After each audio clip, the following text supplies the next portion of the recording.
All right, everyone, this is Mike from The Art of Guitar. A lot of people seem to be liking the bad tab videos, so I thought I would put one out, and it's long overdue. You know, a lot of people were talking about Megadeth's Holy Wars tab, but they meant the entire book, I guess, Rust in Peace.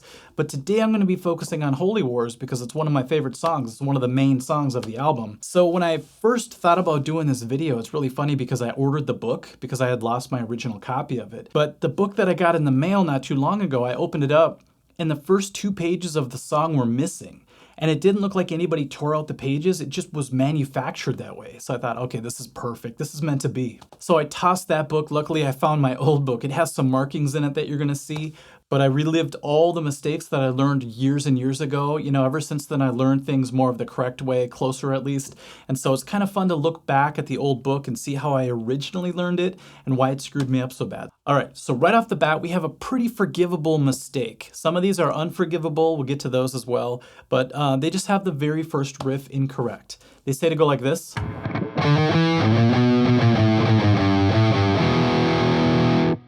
Now, in particular, this walk down at the end, 5th fret to 3rd fret, is incorrect. It's actually the other way. So if you watch Dave Mustaine teach the intro on YouTube, he actually goes G to A.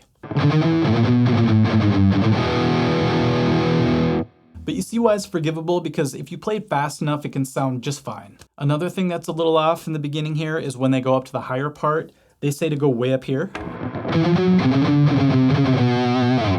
when it's really supposed to be here. But like I said, those are forgivable just because if you play at full speed, it still sounds decent. Now this next part is not very forgivable because if you don't know how to read music notation and you don't really know your notes around the neck too well and you're relying on the tab the most, this is going to be so confusing. So they say to go like this.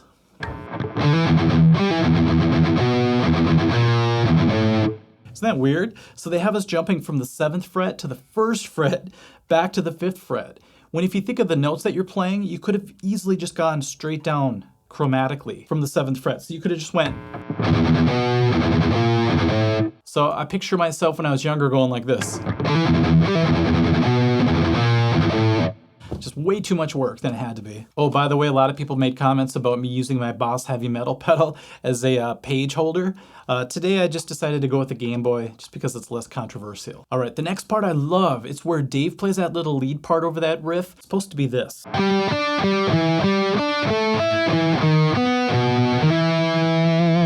But they have us playing it way down here. It sounds a little thinner, and then they actually have a couple wrong notes at the end. They have us going.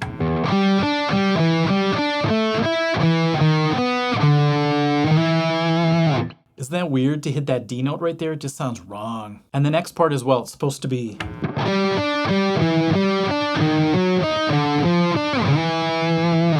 Which, by the way, is a lot of fun to play. I love that stretch. It's not very difficult to do, actually, once you get used to it. But they have us skipping strings at the end to make that happen. So they want us to go.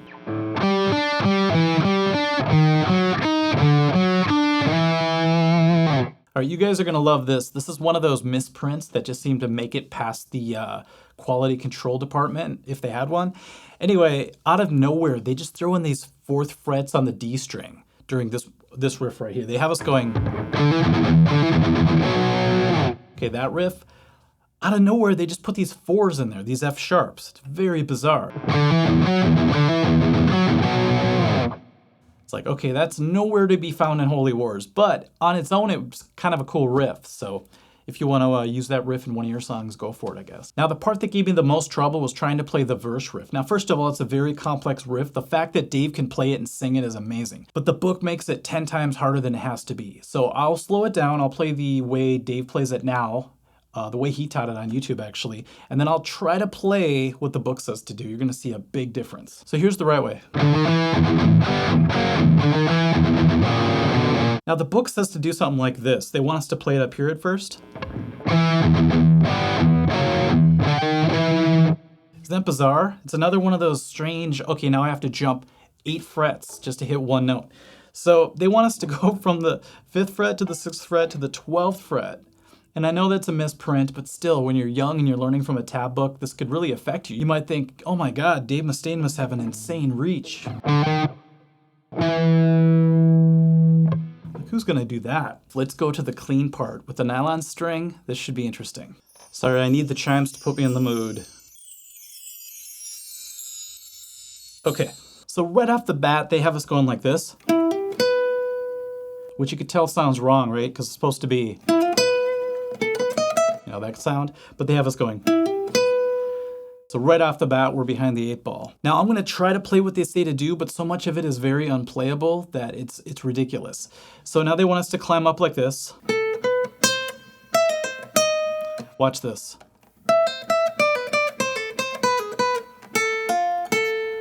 My goodness, look at that. 1st fret to 5th fret stretch they want us to do.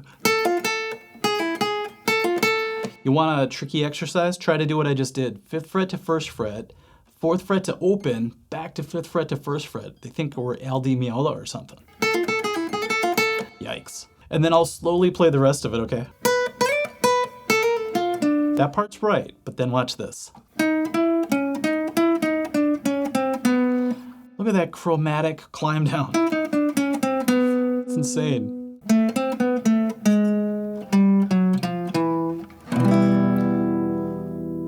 Okay, so that's 1, 2, 3, 4, 5, 6, 7, 8, 9, 10, 11, 12, 13, 14, 15, 16 notes on the same string, played consecutively. Now all this business could have easily been mitigated just by going like this.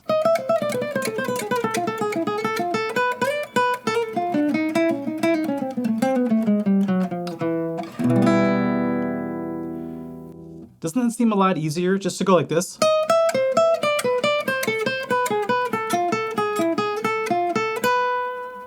Back in the day, I was like, I guess I just suck at flamenco. Okay, back to electric. Now I can see why they wrote out the bridge the way they did, but they say to go like this. First of all, you could tell the end should have been more palm muted, but they have no palm mutes written on top of it. So it's just like, okay, I guess it's wide open. When really it's just supposed to be this. Does that kind of sound like Vicarious a little bit? Tool has some explaining to do, I guess. So this next riff is one of my favorite parts of the tune when everything cuts out and it's just Dave.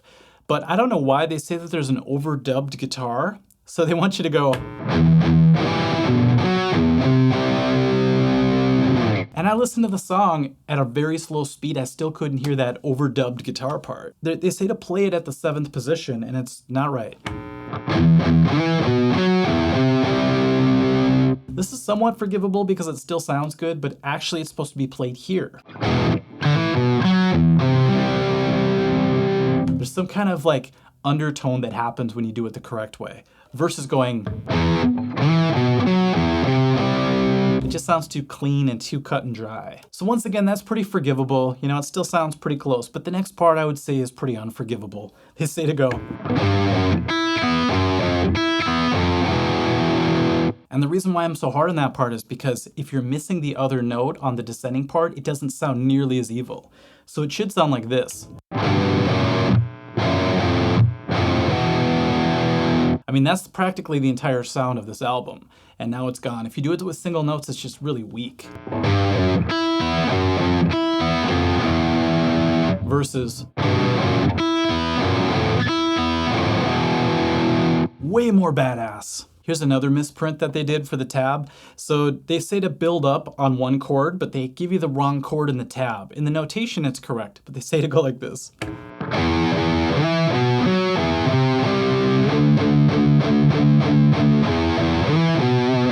Isn't that strange? If you really want to do it right,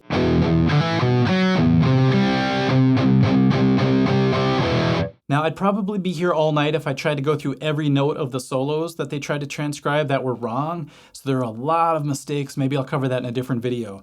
But let's skip ahead to where it goes to this part, which is another great part.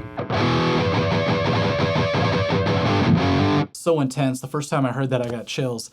But I don't know why in this book they felt like it was necessary to transcribe the feedback sounds going on in the background. So they make it a guitar 4 part and they notate it and they say feedback and they just show open strings, which I thought was hilarious. Now for probably the biggest head scratcher of the entire song. When Dave's solo starts, you know how Dave does those bends?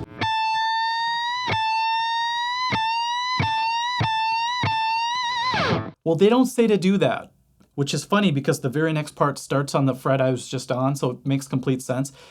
I don't know why, but they say to take your side of your pick and tap it over the theoretical fret position shown in the parentheses.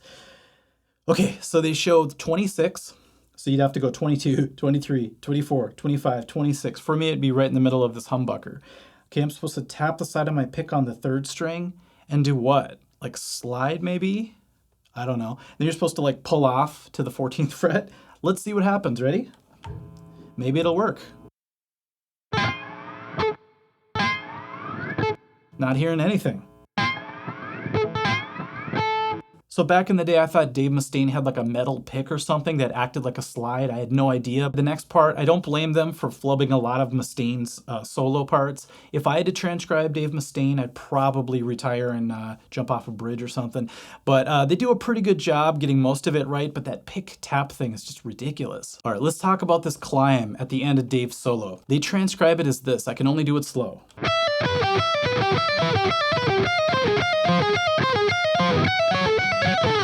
Anyway, that's really hard to do. So I'm thinking Dave is doing this incredible sweep picking thing to finish his solo, when in reality, it's just a stretched hand technique. So we can get those same notes by going like this. So instead of this, just go. If you watch the video, you can actually see Dave stretching his hand like that. So I don't know if the transcribers of this book didn't have access to the video or what. So we have this. See how cool that can sound? And it's very simple in a way. I mean, the stretch is a little bit intense and the picking, but you just got to climb up chromatically as you go. Just end with the 22nd fret bend. And what really gets me is that Holy Wars is already a very difficult song. Same with all the other songs on this album. But to have the transcription make it 20 times harder is just insane to me. So I'm really glad people have new resources today. You can go online and find much better tab than what's in the official book. But I really like showing you guys what I had to go through to learn a lot of these tunes and why I really appreciate technology today and the ability to isolate guitars and slow things down and really figure things out for yourself. Not to mention you can watch a lot of videos of them playing it live. That's what I do all the time, and I could really see what's happening. But back in the day, they didn't have access to all the stuff we have today, so I understand. All right, everyone, hopefully that was fun for you to watch. These are a lot of fun for me to make, and I found a whole bunch of other tab books that a lot of people were saying were terrible. I just had them in my bookshelf, but I cleaned it out the other day, so I found a lot of these gems. And we'll be making more videos like this soon. But thanks for watching, and we'll see you then. Okay, bye-bye.